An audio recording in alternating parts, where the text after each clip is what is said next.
It is little over a week since the most devastating floods ripped through communities in this stunning corner of Kentucky. I've never seen anything like this. We travel deep into these Appalachian valleys, past rivers that were overwhelmed, roads out, and homes gone forever. Have you ever seen water like this? No, never. And I've lived here my whole life. The people here are not well off, and they lost everything. It took about 5 minutes for that to happen, 5 to 6 minutes, and it was gone. But what about the bigger picture, the cause? Climate change. Possibly, yes. In a place called Troublesome Creek, we met a man called Nolan Allen. He'd approached us. He'd wanted to show us what the flooding had looked like. Obviously, you're scared. I've never seen the water in my driveway that far. It's unimaginable. And do you have a view about climate change and that debate? Well, I could. This is cold country.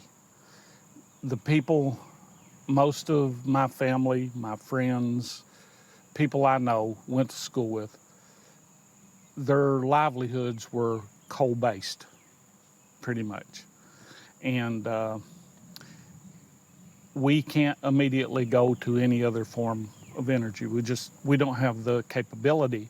It's just not as simple as going green, going electric. You can't. It is not. You cannot. You can't. Politics is, of course, entwined in all of this. Kentucky is a red state. Climate change skeptic Donald Trump won here in 2020 with a whopping 62% of the vote. And yet the governor is a Democrat. Andy Beshear won his election by a whisker thanks to support in the cities, but not so much out here. And so he must walk a fine line. We know we'll still be finding people, sadly, in the days to come.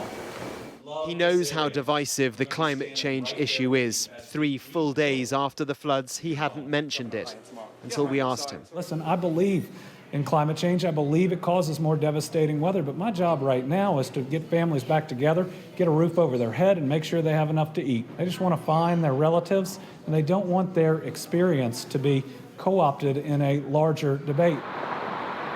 8 hours drive to the east, Washington, D.C., the capital of the world's second biggest polluting nation. Mr. Manchin. Here, that larger debate is front and center, but progress is hard going. Remember Glasgow, when Joe Biden made massive commitments to cut carbon emissions? Well, that was all based on the cooperation of the people in there. And over the past few months, there has been gridlock. The deal that President Biden hopes to sign is a compromise, but it does include loans for electric cars to cut emissions and, crucially, support for states like Kentucky, tax credits totaling $30 billion to encourage domestic manufacturing of wind turbines, solar panels and batteries. In all, the Biden administration says it would slash the country's carbon emissions by roughly 40% by 2030, the promises he made in Glasgow within reach.